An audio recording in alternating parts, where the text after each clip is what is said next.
We have survived the holidays. Yes. So it seems, in spite of our best efforts. You had a long trip there twice. Yeah, I did. Well, once and then once back. So there Yeah. and back again, as it were. Mm.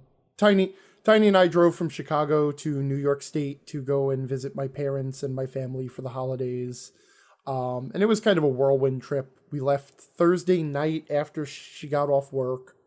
We drove overnight. It's about a 14-hour drive. So we arrived sometime in the morning the next day, and due to time zones and general bleariness, I'm not really sure what time we got in.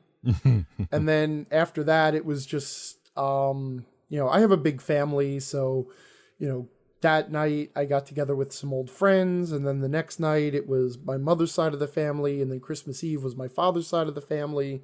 And then Christmas Day was the more immediate family. And then the day after Christmas Day, we were back in the car and driving back to Chicago. Jeez. Yeah, it was quite a whirlwind. And I was sick through the whole thing. So, Lovely. like, you could probably still hear in my voice, but I after last week's recording, or pretty much at the end of last week's recording, my voice was done. By the time I woke up the next day, I had no voice, and I don't think it really came back until Christmas Eve night. Huh. And then it's sort of gradually been coming back, but because we haven't had really any rest at all, I had kind of a low grade cold the whole time. Well, I'm glad you're getting better. Yeah, I am too. Yeah. Well, so far. Did you get to play any games or run any sessions, or was your voice just too done for that? No, we actually did. One of the things I do, like my old gaming group was out there. That was, I guess I called them Team Streptococcus. Yeah, and that was, and so whenever I go back out there, I get together with them. That's also my cousins on my father's side. So, so we got together, we went out to dinner, and then we played, I'm trying to remember what board game we played. We played Nefarious, which I think you and I played at Gen Con. Yeah, I think we did. That is a fun little mad scientist game where you're basically like the villain from who was the guy Gru in the movie that created the Minions movie. Oh, Despicable Me. Yeah, you're basically that kind of a guy where each player is one of those, where you're just this evil mad scientist trying to create crazy inventions to take over the world. And each player is competing to have the best pile of inventions. It's a really easy game. It's very rapid fire, and the turns are all simultaneous. So I find it a lot of fun. And we also played Ultimate Scheme, which is Rich Baker's board game, which is sort of it's a resource management and worker place. It's kind of like Pandemic. Mm-hmm. But again, you're a villainous organization, and each player is a different villainous organization trying to take over the world. So at the beginning of the game, you get you get to be like different. Each player draws a card, and that's the organization that they are. Like you can be a Cthulhu cult, or like I think I was Roboto Industries or something, or like the rich industrialist CEO or something like that. And then you also have a secret goal that you're trying to accomplish to take over the world. And then there's also a twist in every game where, like your secret goal might be, blow up the moon. That might be the goal that you have to accomplish. And then there's a general condition that everybody has to meet during the game that is also randomized. So it might be like with ninjas. So in order to complete your final scheme, you have to use a ninja resource at some point. Ninjas are a resource in this game. Yeah, of course. So, You're an evil mastermind. What, the people are just resources. Absolutely. Ninjas, unobtainium, finances, science, and occultness. Mm-hmm. And it's a really, really fun game. I love Ultimate Scheme. I don't get to play it nearly enough. Cool. I still have my my badge as an evil mastermind.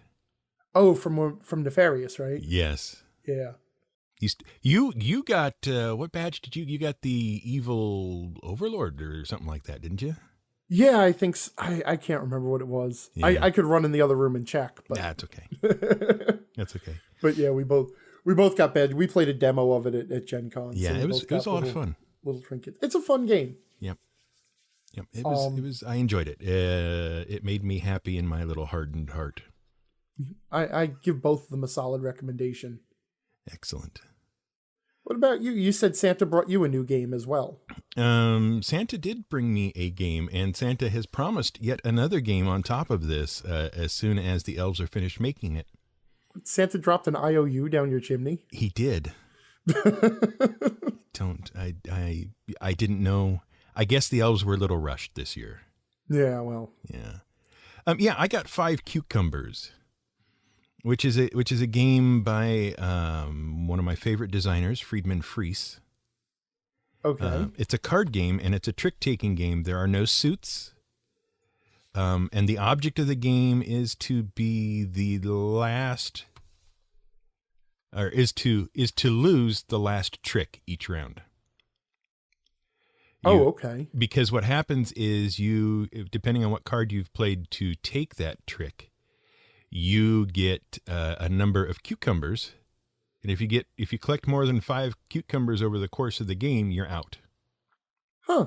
So you don't want that last trick, but because of the way the game works, you do want to be in control of how it goes around. So that means you have to win some tricks. Right. And it then gets complicated after that. But it's complicated in a really simple way. It's more complicated in the way you think about it than it is in the way that you actually play. The rules are easy, but the actual strategy takes some thought. Yes. Yeah. That is correct. It's really neat. Emergent complexity. Yeah. It's really neat. It comes with a bunch of little wooden cucumbers. Although, frankly, I have to say, looking at the art, it probably should have been 5 pickles, but that's neither here nor there. That's all. So yeah, that was really good. Santa Brother got that for me. Oh, that was nice of Santa Brother. That was nice of Santa Brother. And hopefully you're kind of noticing as you listen to this a certain improved sound quality. And that's because, in part, because my Santa mother got me a Amazon gift card, which I used to buy a fancy pair of studio headphones. So now I can actually hear what's really going on with the audio as it's recording and as I'm editing it. So that's nice. And also I've totally changed my recording setup here. The mixer is gone. There's no more mixer. Goodbye, mixer. I don't want you anymore. And I'm now I'm using an audio interface into the computer rather than a mixer. The difference being the mixer allows you to pull numerous sources together and mix one single output from them and adjust various qualities of the sound being recorded. The audio interface just takes straight from the microphone and pushes it straight into the computer. And the one I've got has some really good preamps in it, so it cuts out a lot of the background noise and the higher frequency noise and whatnot. Stuff like hiss and all that kind of junk is just gone. No, that's all very fancy. Yes, it'll make editing much easier and allow me to do more with it. So the audio quality should improve overall. I've got some other upgrades planned for as the year goes on. I also think you can confirm this or not. It's up to you. I think you sound better too. Yeah, actually I do, but excuse me, apart from my voice, obviously, I actually dug out, I had an old USB desk microphone. I don't know all the fancy words for it. I think it's one of the ones where you have to talk directly at it, unidirectional. Is that a thing? Yeah, sure. Go for that. Yeah. Okay. So fine. And it's an M Audio producer USB desk mic. So I'm trying that out now, just to reduce some issues on my end, and I'll also be using that because I have some some chat projects of my own coming up too. Cool. Mainly live chat through my Discord. So hopefully, as people join us in this new year, everything will sound generally better, and there will be fewer distractions in the background. Yeah. Now the next thing I need to figure out is the mystery of a cough button. It doesn't have a little mute button on it? No, not this one. Oh, well. We'll just have to suffer through. But otherwise your holidays were good then. Yeah. They weren't terrible. I survived with a minimum of fuss and a minimum of difficulty, so everything's good. And you survived yours, obviously. I could tell everybody about my new vacuum. Yeah, let's not. Well, it's funny, as you know, we were talking about it. As you become an adult, you get excited about very different gifts. Mm-hmm. I mean, I got my parents were very good to me. They always are, and Allie was good to me, and I got the Starfinder rule book, and I got a couple of new video games, and that was very nice. But then I opened it up, and I got a vacuum cleaner, and I have wanted an honest to God vacuum, because I've been getting by on one of those little like shark dealies, one of the little things. It's basically just a like a dust buster on a stick kind of a thing, right? And yeah, and I like cleanliness. And then I got mixing bowls and new flatware, and those were like my golden gifts. Oh my God, flatware! Awesome! Yay, spoons and forks, we can eat. You're right, though. As you get older, those priorities change. I don't so much need an entire collection of magic cards as I do like a dishwasher. I would accept white goods as gifts. Yep. It'd be fine. So Ambassador Marcus wrote in via email to us. And I'll just read what he's got, and then I will have some remarks afterwards. This episode had me so agitated that I got verbal in my car by myself from the emotional roller coaster you put me through. To start, I want to apologize for not having listened to the full episode yet. I will do so the next time I will go for a longer car ride. So second, the PUBG and Fortnite Wait. Yes. I'm sorry. Hold on. That implies that he was so angry that he had to like turn his car around and go home and not finish his car ride? I guess. That's pretty angry. Did we drive someone to abandon their car by the side of the road and storm home? Maybe.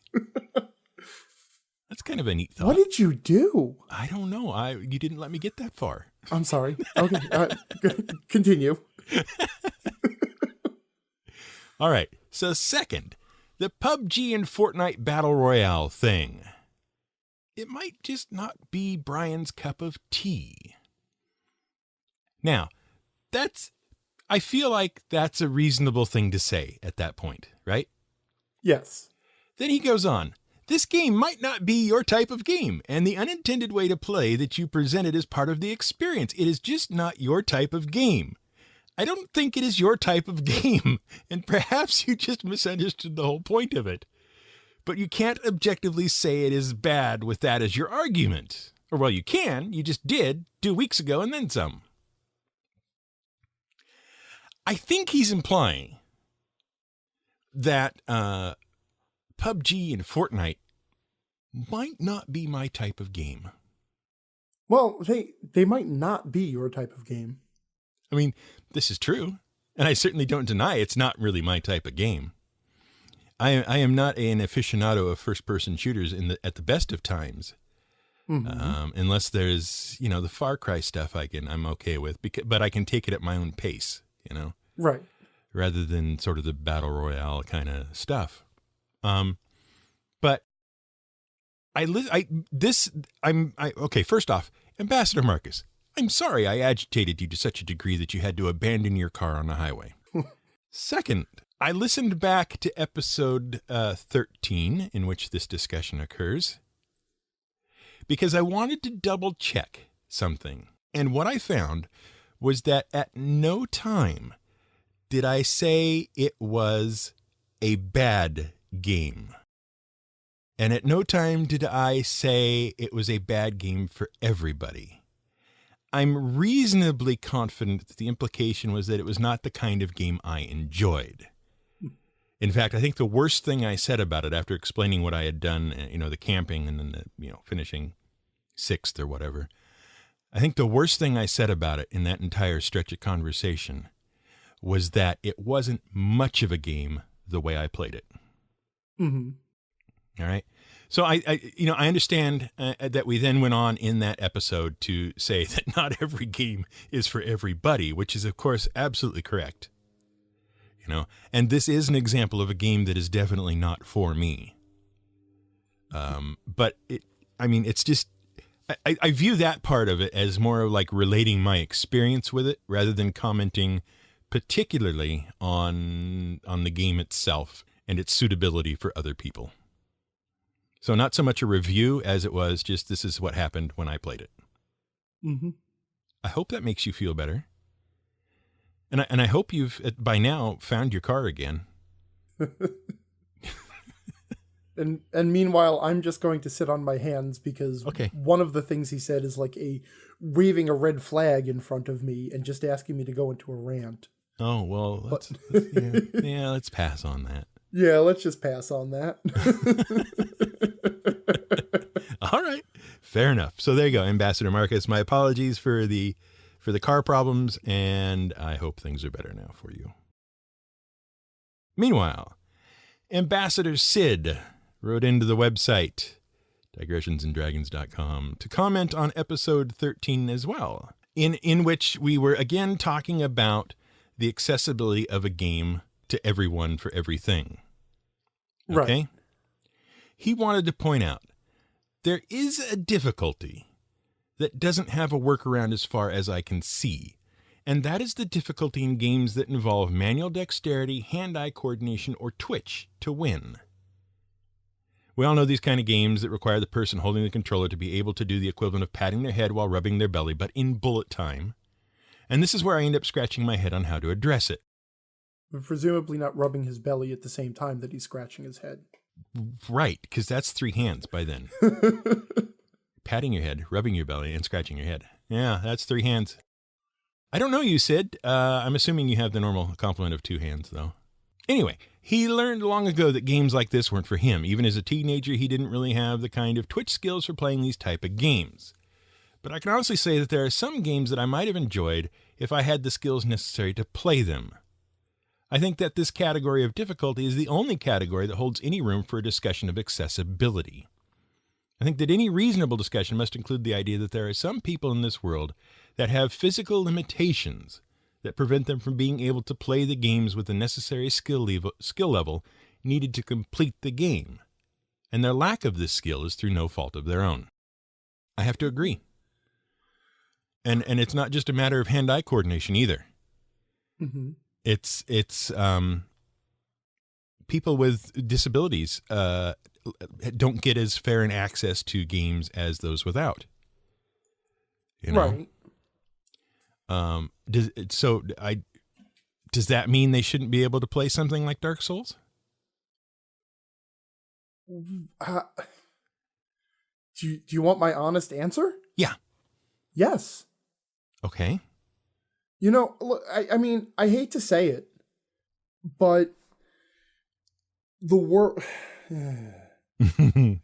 Okay, because obviously there is a point where we have to start talking about, accessibility for disabilities and access to, basic human rights and things like that. I would never ever say deny someone a basic human right because they have a disability and they don't deserve it.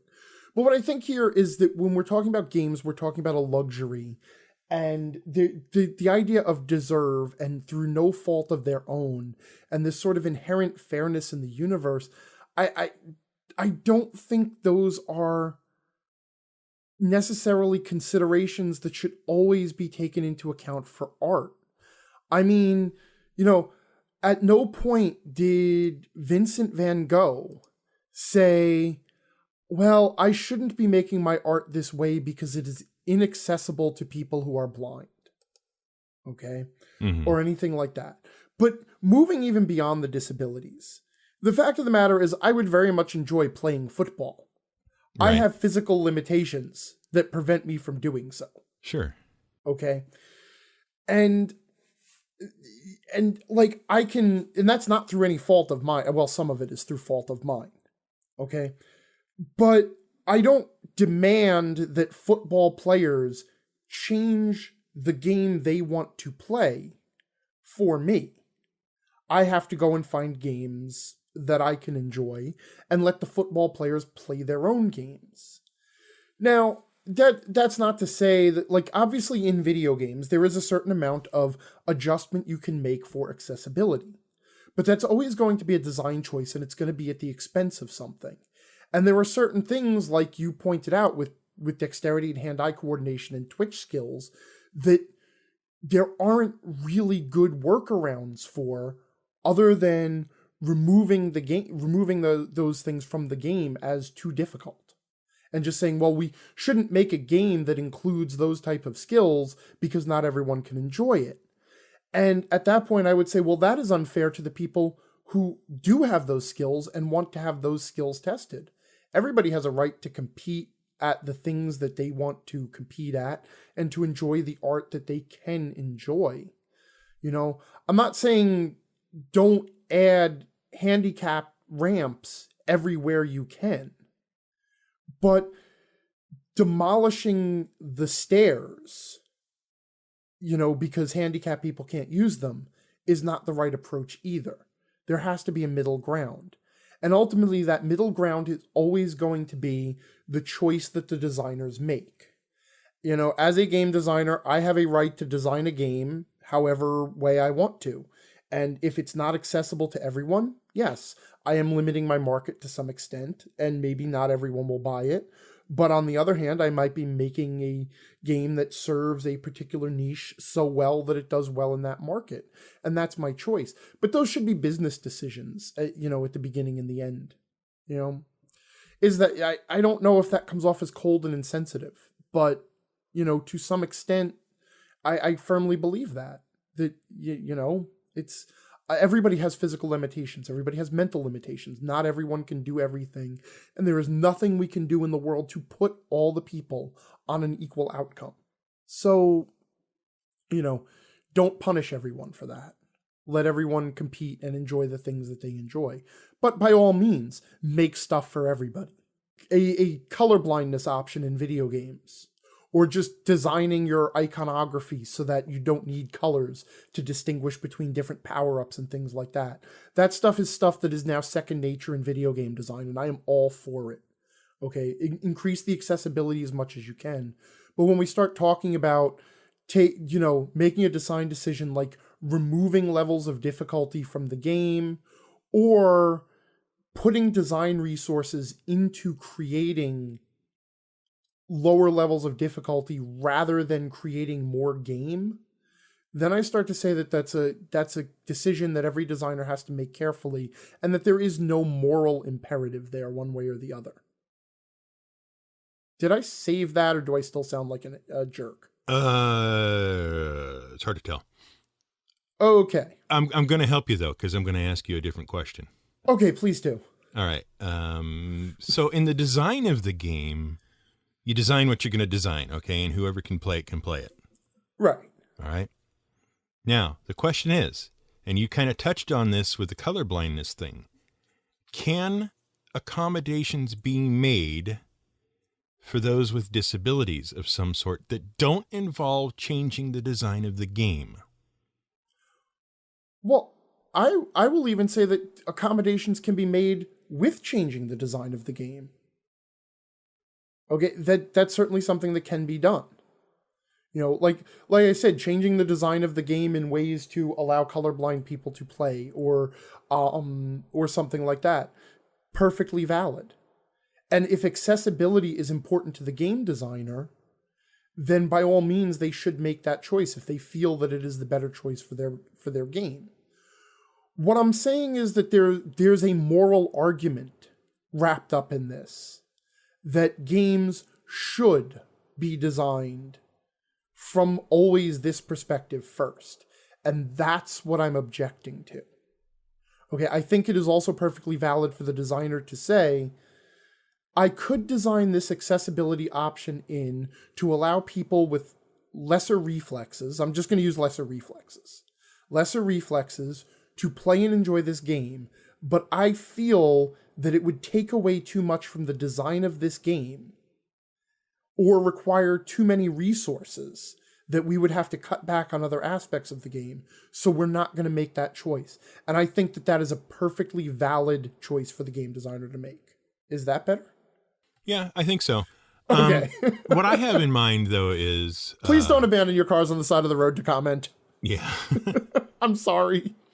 One of the things I have in mind when I ask that question, though, is I know there are companies that make devices that make playing video games easier for those who have particular disabilities.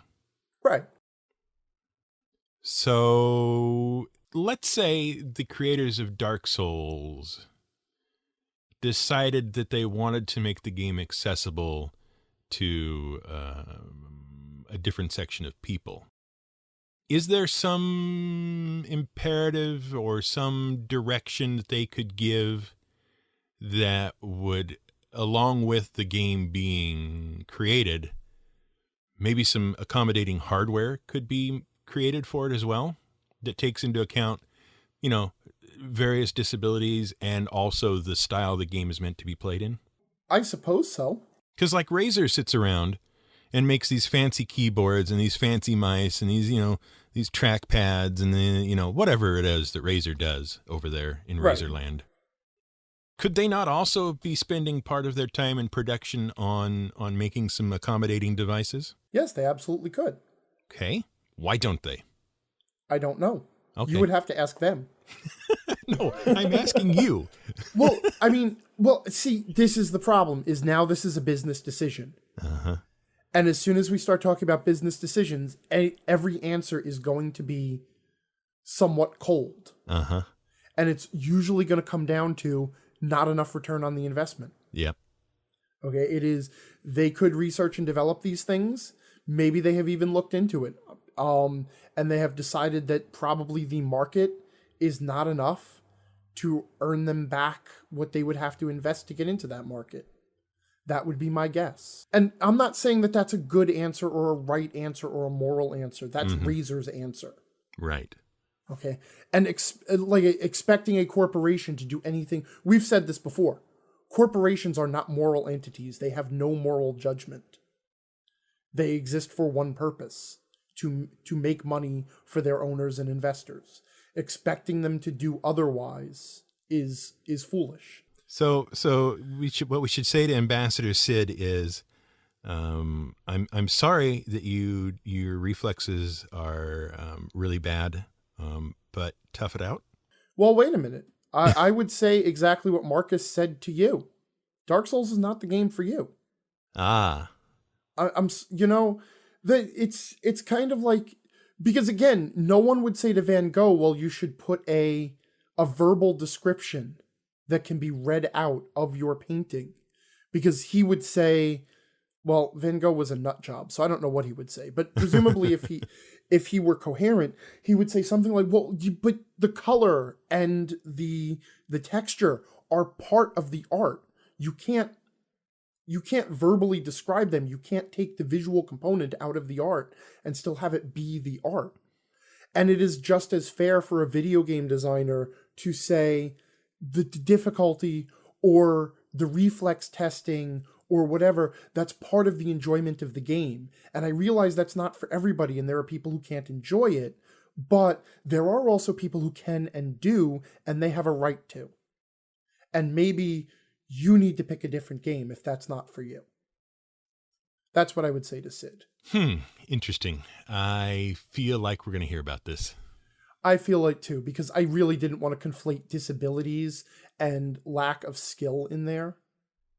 Right. Because I do believe very firmly in accessibility to people with disabilities. Okay. I really do.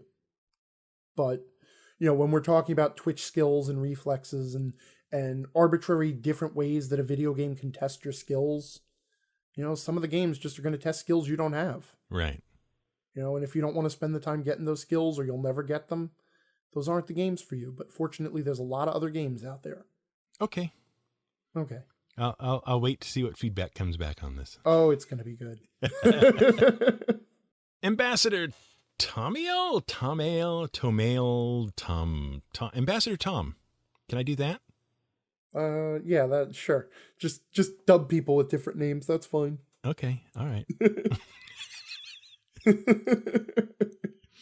Anyway, he also wrote into the website on episode 13, excuse me.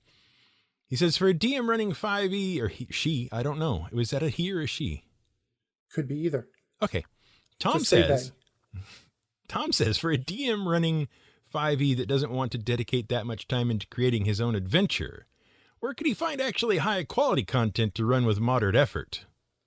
Does anything like that exist? What if the person would be willing to put in the work needed to transform a module from whatever system into D&D 5e? Would that give any options? My knee-jerk reaction is to say, Tom, if you're willing to put in the work to transform a module from one system to another, I feel like you could put in the effort to dedicate that much time to creating your own adventure. I mean, it feels comparable to a certain extent. I mean, because you have to, the amount of time you'd invest in converting could be quite similar to the amount of time you'd spend creating your own adventure. Well, really, I guess it depends on the adventure. I mean, if you went back to something like, say, Keep on the Borderlands and took the D&D, or what was it? No, it was D&D Basic. D&D Basic Keep on the Borderlands, and decided to convert that to 5e. The only real significant changes you would need to make is just drop in the appropriate stat blocks, and then just, run a quick check for balance and make sure all the encounters are balanced to approximately the levels you want. Now, granted, running a quick check for encounter balance in D&D 5e involves a lot more math than I would prefer, but that's still far less effort than designing an adventure from the ground up. I would say check out the DM's Guild. There is a lot of good content coming out from amateur designers at very low cost. A lot of it is actually pay what you want or free. And you're going to have to shop for it, though. That's the thing. Beyond that, except for what Wizards of the Coast themselves are selling, there really isn't a big shop for 5th edition adventures. It's just Wizards of the Coast has decided that they no longer want third-party support for their game. And they have put up a number of obstacles to make it difficult for others to support their game and advertise that they are supporting their game. For example, if you publish a module, you are not allowed to use the words Dungeons & Dragons or claim any level of compatibility with Dungeons & Dragons, so it's very easy to fly under the radar that way. And that's what they've decided. They don't want third-party support. So that means if you don't like what they're offering, you can go to their little shop where the people who have permission to write their write adventures for them are selling, or write your own. And that's just the truth of it. Man, I'm being harsh tonight. You are. You're jumping all over people. I don't know what's going on. I'm sorry. Hey, at least I didn't make anyone abandon their car. Well, true. Yeah, I think probably the DM's Guild and that kind of stuff is probably where you want to go for your searching. Yeah. Even just plain old drive-through RPG is fine. Yeah, but, same deal. Yeah, but your trick is going to be figuring out how to sort through everything. So maybe you also want to look around or do a googly search kind of thing for DM's Guild reviews, that kind of stuff. Or quite frankly, I mean, if you have any level of experience as a DM, it should be pretty easy for you to get even a crappy module. Can I say that word? Yeah. I've lost track of what our rating is. It should be easy enough to even adjust a crappy module on the fly at the table, and make it at least playable. So Yeah. even if you download something that's a little bit of a stinker, then you'll get a map and you'll get some balanced encounters, and then you can just string it back together the way you like it. That can be a thing you work on. Man, I miss Dungeon Magazine. Yeah. Dungeon Magazine would have been the perfect answer for that question. Ambassador Leland on the website wrote in to say, regarding Expedition to the Barrier Peaks, I think you're conflating the random effect mechanic from Awful Green Things, which is a great game, with Expedition to the Barrier Peaks. The random tables in Barrier Peaks were just to figure out how to operate the various items of technology. You would roll a die every round spent fiddling with the item and progress along a flowchart, which could end at basically you figured out how to work it, or amusing deadly mishap, or something like that. He goes on to say, I believe that mechanic was taken from Gamma World, and the whole adventure really reads like a Gamma World adventure, which he thinks Gamma World came out before Barrier Peaks, but he's not sure. Actually, I can say that that's not true. Okay. Expedition to Barrier Peaks was it was played at an Origins convention in 76. Okay. Though it wasn't published until 80 in printed form, and the first Gamma World edition was 78. So I can say that that's not true. As far as me conflating them, yeah, probably. I mean, Yeah. I hate Barrier Peaks. I hate it. Okay. I barely remember the damn thing. I was just looking through it as we were talking about it, and I was just leafing through my copy of the reprint, the nice one that Wizards of the Coast did back when they were trying to finance 5th edition by republishing absolutely everything they could. Uh-huh. They did a hardbound of like 4 different 1st edition AD&D adventures. It has Tomb of Horrors, Expedition to Barrier Peaks, Dungeons of Dread. Dungeons of Dread. Dungeons of Dread, the classic S-series adventures. Tomb of Horrors, White Plume Mountain, Expedition to Barrier Peaks, and the Lost Caverns of Sajkanth. Sajkanth. Yeah, Okay. That's it. Anyway, I was just leafing through it. I saw the stupid flowcharts. So, you're right. I got it wrong. Sorry. Shame on you. Abandon your car. You have a thing here that says angry expresses some form of gratitude. Yeah, I actually have to express some form of gratitude. I popped open my Steam thing. Account. Steam. I popped open Steam and discovered that I had been given a gift. Oh, nice. Jan, or Ambassador Jan, I believe that's Ambassador Jan, who has, frequent Ambassador Jan at this point, I guess we should call him, gifted me a copy of Hellblade Senua's Sacrifice for the thingy, computer. The Steam. computer. On the Steam box. Right. So, which now means that I am obligated to play it on my PC. And so expect to hear about that in the coming weeks when I find some time. All right. But thank you very much for that. That was, I like the note he included. Have a happy, non-offending holiday. That should be non-offense day. There should be like a holiday that is just, one day of the year, non-offense day. What was it? Someone wished me a happy Chris Mahana Kwanzaa. Yeah. They were doing that in high school, at least as far as I remember. So congratulations on your 30-year-old joke. What was it? Mine. I was repeating somebody else's 3-year-old joke. Somebody else's 30-year-old joke. 30-year-old joke. Whatever. We'd like to take a moment to thank our sponsors, Gamer Concepts. They do gamer t-shirts and stuff. And I'm actually terrified that Tiny heard our last episode and went and checked out their website, because they have a D6 purse.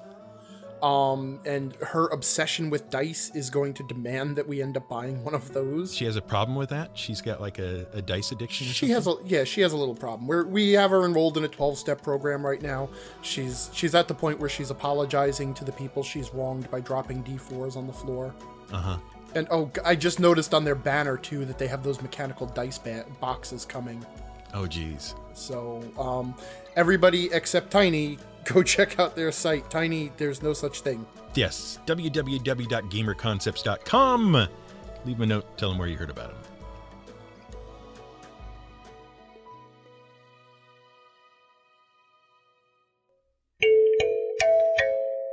Now, several episodes ago, we talked a little bit about multiclassing and that kind of stuff, right? Right. And I thought of a question, but it was a question I didn't want to ask right then because I didn't feel like we had enough time to deal with it. Okay. So that is now this question for this part of the show. Okay. Hit me. Why can't we just pick whatever we want for our characters when they level? Why are we restricted by classes or skill trees or whatever? Why can't I just cherry pick stuff that's appropriate for whatever level I'm at? Oh, okay. The flippant answer is you can play GURPS.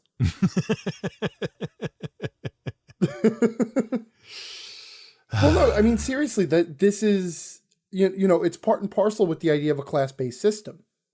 If character generation and character leveling is based on class, then what you give up because of that is the ability to just pick whatever you want. You're locking yourself into a class choice.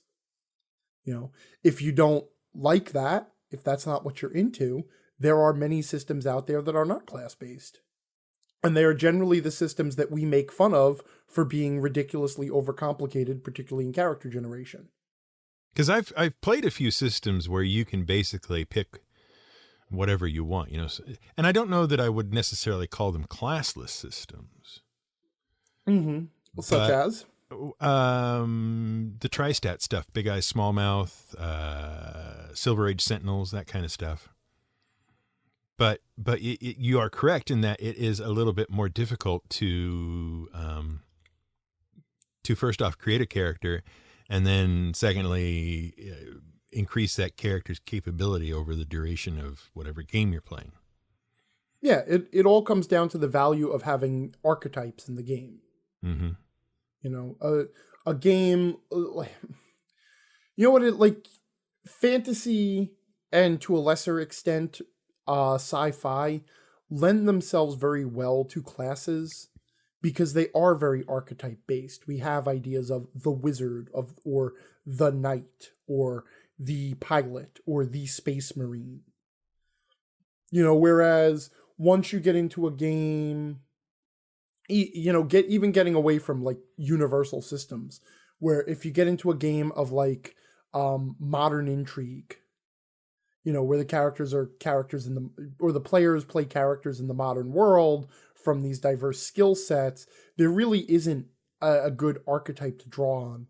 Superheroes is another example. You could, if you really, really racked your brains, you could come up with superhero archetypes like, power armor or mutant or expert or whatever. But superheroes are basically just a grab bag of thematic abilities. And the same with, to some extent, anime characters. Mm-hmm. So some of that is genre specific, but a lot of it just has to do with the approachability of the game. It's a lot easier for a player to pick an archetype and then pick from a limited number of choices at each level that lend themselves to different subsets of that archetype than it is to have the entire world in front of them and then pick from everything, So it's a way of simplifying player choice. If we'll say approachability instead of simplification, okay, then yeah, I'll take that. All right. Because I mean, in theory, if your game was perfectly balanced from a player perspective, that is, all the classes were perfectly balanced against each other, so that at every level, every character had, entirely identical power levels, right? And the only difference was the specific abilities, then it wouldn't break the game if you had a first level character, if you're at second level, you picked from whatever class's second level ability that you wanted for the most part. There are, however, some abilities built into games like D&D that wouldn't work that way, like spellcasting, because that builds up on a level by level by level basis. You know, and that's the big thing that you would lose is if you could pick anything you wanted for any level, then you wouldn't have progressions built into abilities. I mean, and you could conceivably say, well, you could choose to level up your wizard spellcasting, or you could choose to take this sneak attack ability from the rogue table, or you could choose to take a pet from the ranger table, or whatever. But because the progressions build on themselves, then you'd already be starting to wreck the balance of the game. Do you know what I mean? Yeah, I kind of do. I'm Yeah. just look, okay, explain balance to me. Game balance and play balance. Which type? Uh I mean, in all seriousness, you know, game balance is one of those phrases that everybody throws around uh-huh. that nobody gives a whole lot of thought to, because if you put me on the spot like you just did, I can already identify two basic different types of game balance at play in Dungeons and Dragons. And I seem to remember at some point, and I'd have to look back in my notes about an article I have to write for the future, that I actually do have three. But I can't remember the third one right now. But, like, first of all, there is the game balance that refers to how the players and the character's abilities together compare to the challenges they are faced with. So that if the player has a certain level of skill and the character has a certain level of power, they are an equal match to the challenge that they're going to face, or that they are so powerful that the challenge they're going to face is trivial, or they are so, you know, underpowered that the challenge that they face is going to be frustrating. Okay, that's one type of game balance, which is generally in game design, we talk about that in terms of flow theory. Okay, the idea that there's sort of a middle point that you want to always hit. The other type of game balance that's important in role-playing games is it's sort of a participation balance.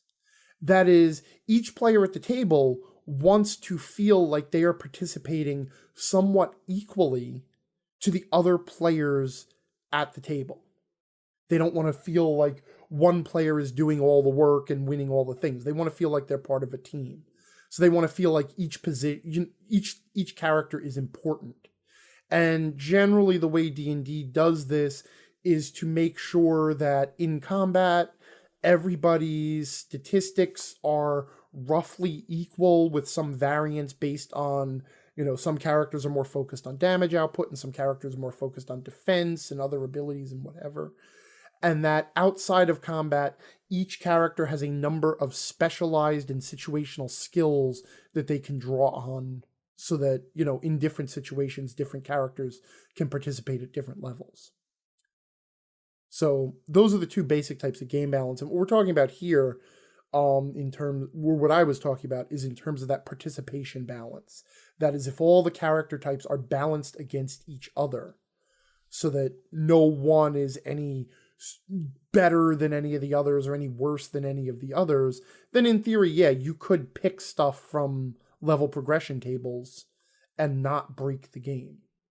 In practice, though, you know, number one, you would have those progression abilities, and number two, there's no such thing as perfect game balance. It's all wobbly anyway, and you want it to be wobbly.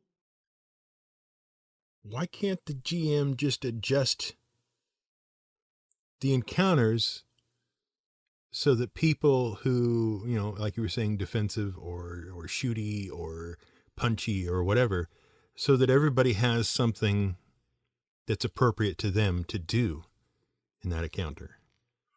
Well, I mean, to some extent, the GM certainly can and should.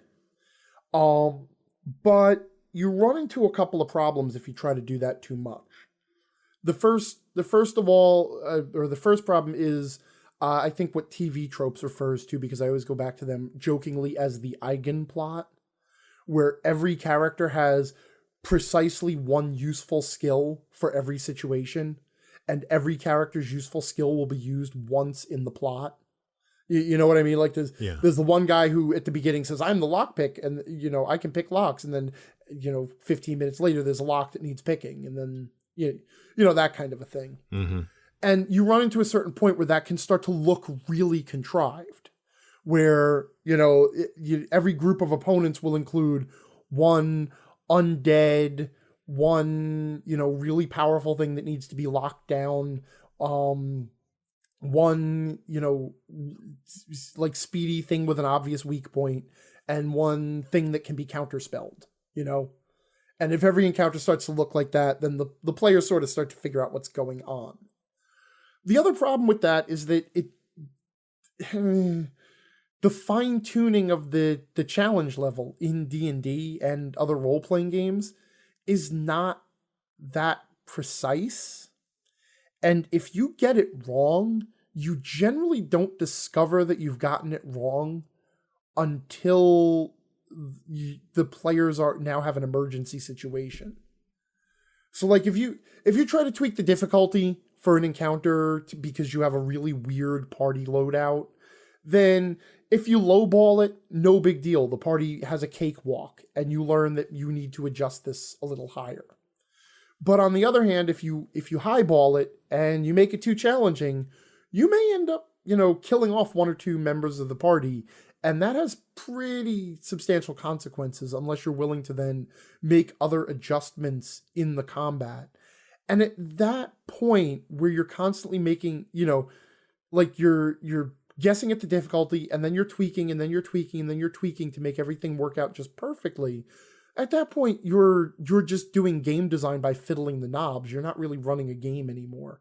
So you can't really even say that the players are overcoming their challenges so much as you just deciding, okay, they've had enough, and now this one has run out of hit points, and stuff like that.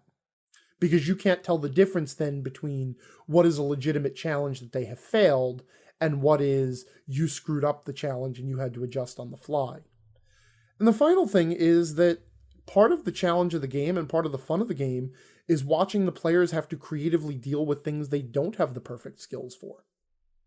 So then, having explained all that, I guess my next question then is, we were talking about multiclassing when this originally came up. Right. Why, and I understand that we can, but why can't we just keep classing into different classes that have abilities that we want? Well, you certainly can. You just, the thing is, again, with those game balance considerations, that you've got to design your game to do that. And my big complaint with D&D is that multiclassing almost always seems like an afterthought. It's something that they added in after the fact. It's like, oh, I guess we better allow multiclassing. Personally, I don't really think multiclassing needs to be a thing in the game. In 5e, it's less necessary than it ever was. I mean, there are actually some classes that are multi-class subclasses. Like the fighter has the Eldritch Knight, which is a fighter that can cast spells, and the rogue has the Arcane Trickster, which is a rogue that can cast spells. And pretty much that can cast spells, or ... that can cast spells, is the multi-class that everybody's always looking for anyway. They want to be the fighter who's also a wizard, or the thief that's also a wizard. And that's pretty much the be-all and end-all of multiclassing for most people. After that, what you find is that the multiclasses who are multiclassing are tricking out their numbers to do some really crazy stuff. My takeaway from this question, this answer to this question, I feel like I just gave you a lecture on that. No, it's fine. Let me tell you what's wrong with your question. No, that's fine. So my takeaway from the answer to this question is that you certainly can do this.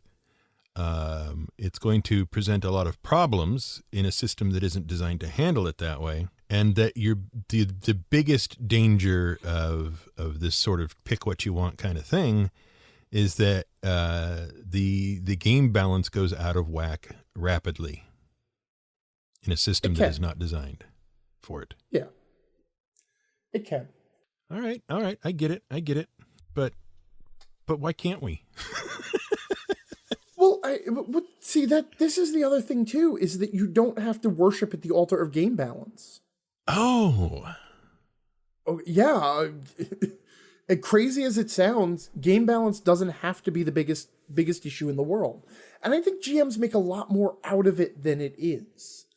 Like in general, what I've found is that players are more prone to being frustrated by being overchallenged than they are by being bored by being underchallenged. That is, if a combat encounter or an obstacle is underwhelming and they just power through it, as long as every encounter isn't like that, the players don't feel bored so much, they just feel powerful. It's only really when you start to do things where that have permanent consequences, like, they lose their favorite magic item or a character dies or something like that. That's when the frustration or, over challenge becomes frustration. Or when they start running into obstacles at every turn that they just can't overcome.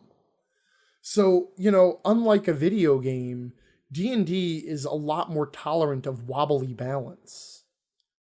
So, you're not probably going to break your game even if you do let some imbalance in. And, some players will even enjoy the imbalance.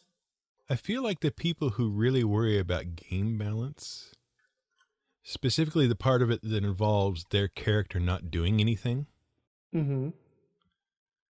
are the people who have had GMs who really can't adapt an encounter or a storyline or whatever to include, whatever they've got at the table. How do you mean? Say you've got a fighter, a rogue, a wizard, and a cleric. Okay, the standard four. Now you go into an encounter that your GM has designed for you. And let's say it's all elementals, okay? Okay. And it's just, it's a straight up, basically an arena fight, okay? You're in a place where a fight will occur. You know that as soon as you get into it because it's big, wide open space, all right? Right. Which of those four, the fighter, the wizard, the rogue, or the cleric, is going to have the most to do against those elementals? Well, if we're talking about 5th edition, Yeah. all of them probably. Okay.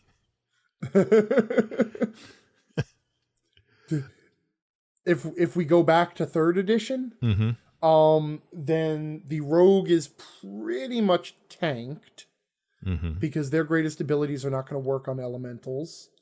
The wizard, depending on their spell loadout, could be pretty screwed or could be really effective. The cleric and the fighter are going to be so-so, depending on the types of elementals, because they might have damage resistance or incorporeality. But the rogue is definitely in trouble. The rogue is definitely in trouble. Okay, so whose fault is that? Is it the players for creating a rogue? Is it the game for letting them design a rogue? Or is it the GM for not taking the rogue into account in that encounter? Who cares? Well, maybe I do. Maybe I want to get on the internet and complain about how we just had a combat that my rogue had nothing to do in. Well, does every character have to participate equally in every scene? Well, this sounds familiar. Well, obviously, I mean, that's the thing is, again, the whole participation balance thing is that there are going to be times when some people are going to participate more or less. And it's sort of the argument like, if you're on a soccer team, right? Right. And you have a really strong offending line so that your offenders are keeping the soccer ball all on the other side of the court and making many, many, many kicks on the goalie, and your defending line and your goalie never have anything to do. Right. And you win the game. Right. Do the defending people and the goalie, are they going to complain? Well, how much are they being paid? Okay, I mean, that's a good question. I mean, if you're playing soccer for fun, Uh-huh. If you join a soccer league or Mm-hmm. soccer consortium or whatever it is the kids do today these days, and you were a defender on a team with a really strong offensive group, whatever. I don't know soccer, in case No, that's that's not fine. clear. Carry on. If would you would you eventually get bored and quit the team? If it happened every time? Yeah, I guess actually. Huh. Okay. All right. Can I call a timeout to think of a different analogy? Are we Well, no, I mean, look, Well, everything. hold on. Yeah. Am Okay. I playing to win or am I playing to have fun? I don't know. Because if I'm That's playing to something that only win, you then know. I stay on that team because apparently we're winning a lot. Right. If I'm playing to have fun and I find myself standing there doing nothing, that's not fun. Right. So maybe I do quit to go to a team that is maybe a little more challenged on the field. Fair enough. You know? Yeah. No, that's a perfectly valid. I mean, like obviously, at a certain point, every player has to. You know what it really is. It's not a one size fits all thing. Oh. Yeah, I know. Crazy as that sounds. Like there is a certain amount of the game is D&D is a team sport. You're on a team, and everybody is not going to contribute equally to every scene, but everybody does share the victories and everybody shares in the defeats. Obviously, that there can cross a line where if somebody is not a participant at all or feels as if they are not participating and they're not having fun, then that's something that has to be addressed. But there also has to be a point of where people do have to understand that they're absolutely not going to be involved equally in absolutely every moment of every game, every second. Right? And once again, the idea of striking a balance is striking a balance. It's not, just it's this is it. Balance is it's a dynamic thing, right? Mm-hmm. When you're standing on one foot, you're not standing perfectly still, right? Your body is constantly making all these little adjustments in your muscles so that if you start to go one way, you shift your weight to the other way, and if you start to go forward, you shift your weight backwards. Balance is dynamic. It's something that has to be adjusted on the fly, and it's not it's not a single state of being. It's sort of a wobbly, wibbly, wobbly space Okay. of balancedness. You know? You know what the problem is here? Uh-huh. I know what the problem is here. Okay. The problem here is that people have different kinds of fun. I don't know if I'd call that a problem, but go on. Well, if everybody had the same kind of fun, then we could all balance perfectly. Right. So obviously the thing to do is to get everybody to have the same kind of fun. Or find the people who have the same kind of fun as you. Oh. Yeah.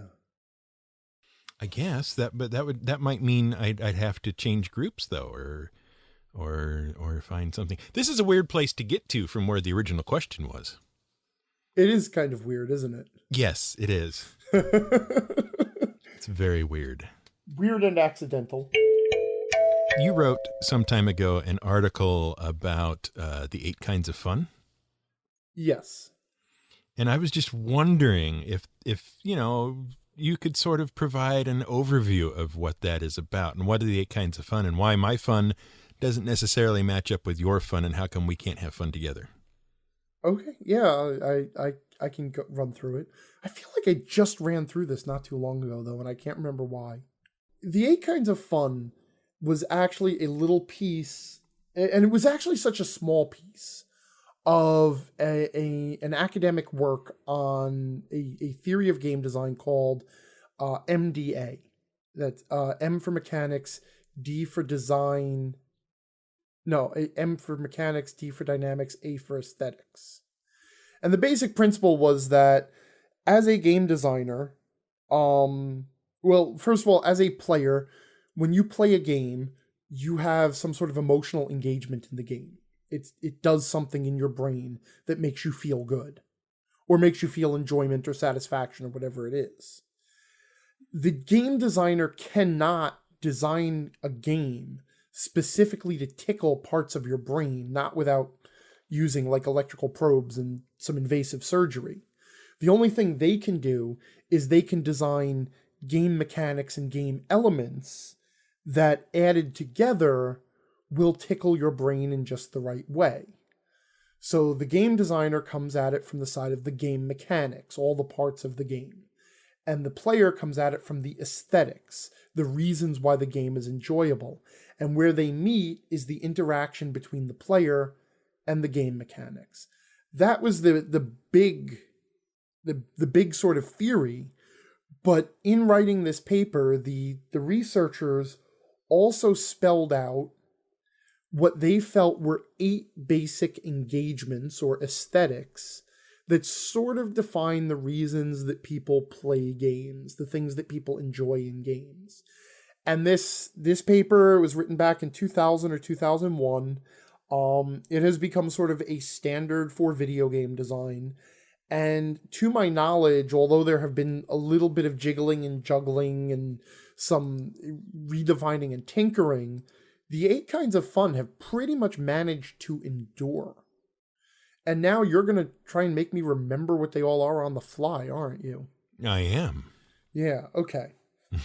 So, first of all, there is challenge, which is the enjoyment that you get from being faced with an obstacle and overcoming that obstacle and winning. It's that challenge, basic enough, right? So, number 2, there is fellowship. That is the enjoyment that you get from participating in something with other people, being a part of a team or part of a group, no matter what you're actually doing. Number 3 is like sensory pleasure. Okay, that is the enjoyment that you get from things that are aesthetically pleasing, like nice things to look at and nice things to hear. In video games, it's like graphics and music. In role-playing games, it would be art and miniatures and touching dice and stuff like that. 4, fantasy.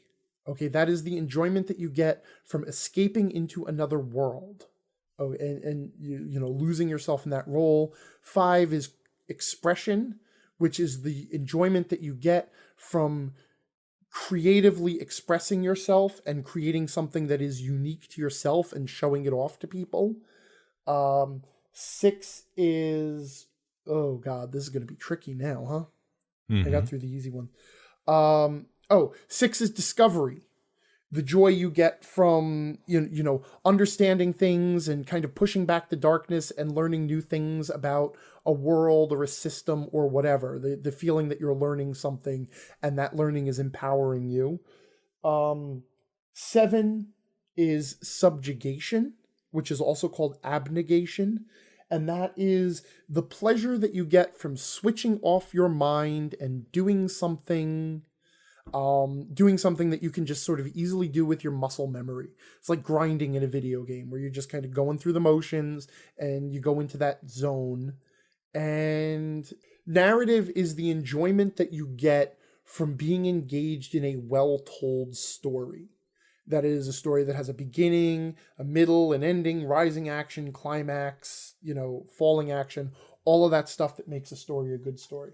It's not necessarily participating in the story, it's the enjoyment you get from experiencing a well-done story. Okay, so that's the summary of the 8 kinds of fun, as best as I can throw it out there. What's the best kind to have when playing D&D? Who knows? It varies from person to person.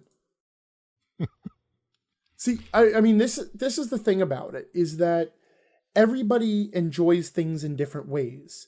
And everyone has sort of different little meters in their head for how much each of the types of fun affects them. Okay? And it's not just like one person, like you are a challenge person and that is all you are.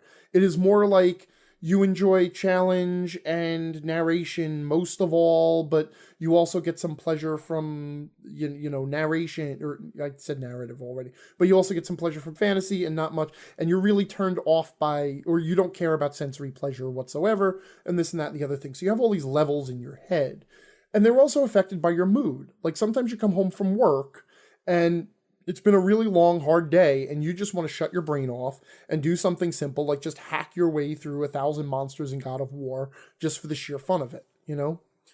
So, people like take this the wrong way and try to classify people as you're the challenge person or you're the exploration person, discovery person. And that's not really what it is. It's more of an understanding that while a lot of people do have preferences, everybody has a few different types of fun that really get to them. And in fact, combinations of fun that get to them.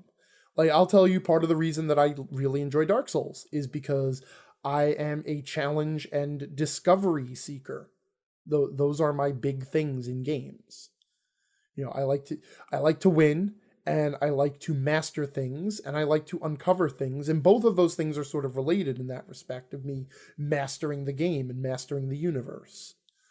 But as far as what the best kind of fun to have in D&D is, well, there is none, because D&D is one of those systems that one of those games that really offers pretty much just about every opportunity. I would say the opportunity for sensory pleasure in D&D is kind of limited, but all the rest of them are there, and it's just a matter of the way the game is run. But what it does mean is that different people are going to engage with the game differently. So, for example, we were talking before about that player who might not, the rogue in the elemental fight, right? Who feels left out. Right. If that rogue is, say, an expression seeker or a challenge seeker, they're going to feel tanked in that. They're going to feel frustrated because they've got nothing to do, they can't show off, and they can't win, right? They're at a supreme disadvantage. Though some challenge seekers would actually feel like, okay, now I have to work against my weaknesses. That's more of a challenge, so they might actually enjoy that more. But if that person is a fellowship seeker, then just the fun of being on the team and the team winning the combat, even if they didn't have much to do in that fight, that's enough for them, So it varies from person to person. Is this why it's so hard to get play balance where everybody enjoys everything? Well, yeah, to some extent. I mean, it is and it isn't. I mean, a GM does have one major advantage over a video game designer, and that is that, once a video game designer designs the game and it gets, printed on a Blu-ray and shipped. I don't know how video games are actually made. The video game designer is done with the game and has no further say in how players engage with it. So the video game designer basically had to make their best guess as to what every player was, what their target group of players was going to enjoy. But the GM is sitting there constantly experiencing feedback from the people playing the game. The GM can see whether people are engaged or whether they're withdrawn, and whether they're withdrawn most of the time or engaged most of the time or whatever. And if the GM is smart about recognizing the different types of fun in the game and the different types of fun that the players seem to be engaging with, the GM can adjust that dynamically. So yeah, on the one hand, it can be very hard to please everybody all of the time. But on the other hand, the GM is in a really good position to please most of the people most of the time. Yeah. So if I'm that rogue fighting those elementals, and I'm having what I'm going to call unfun, right? What do I do? You suck it up for that one encounter. Realistically speaking, if that's the only unfun encounter you have of the night and the rest of the game is great, what are you going to do? Okay. You're not even going to answer there, huh? No, I'm agreeing with the obvious answer. Right. Okay. Yeah. But on the other hand, if that encounter is one in a long string of sucky encounters and you are not having any fun, then your answer is going to be very different as to what you do. Right. you know? And and to some extent, that's the responsibility of every player. Every player has to police their own fun. They have to decide on a game by game basis, am I having fun? And if not, they need to take steps. They need to talk to the GM and say, hey, I'm not really enjoying this anymore. And there are cases, they're rare, but they do happen, where one player ends up in a group where what they find fun completely disagrees with everything everybody else finds fun, at which point the best thing for everybody involved is for that player to walk away and find another group. It seems straightforward to me. Right? It seems like it, but people treat this like a big mystery these days. Like when you were in high school or you know, junior high or whatever, did you hang out with absolutely everyone all the time? No. No, you had friends or a friend or, you know, I was too busy trying to get out of lockers. Yeah. Okay. But hypothetically, if we were the sort of people who had friends, right, we would have had a group of friends who shared similar interests to us, and those are the people we would hang out with. It's no different with gaming. You find the gaming people that you want to hang out with, and the rest, they go do their own thing. What kind of fun does this podcast give? This podcast? Yeah. To listen to or to record? To listen to. Which of the 8 kinds of fun is it? Well, let's see. It's a jumbled mess, so it doesn't offer any narrative. I guess at certain points it is kind of challenging. Okay. Is frustration a kind of fun? Because we have had people abandon their cars. Yes, abandoning cars. Yeah, that's a kind of fun. The fellowship of having us coming out of people's ear holes. Ooh, that's a good one. Yeah, fellowship. You feel like you're part of the conversation. That's and hey, right. with our focus on feedback, you could also say creative expression. Ooh. And with your voice in particular, I would definitely say sensory pleasure. And I know I'm not alone in saying that. Okay. All right. So I think we offer many kinds of the 8 kinds of fun, though not all. Okay. I can handle that. I will accept that for now. And I'm going to have to because we are out of time.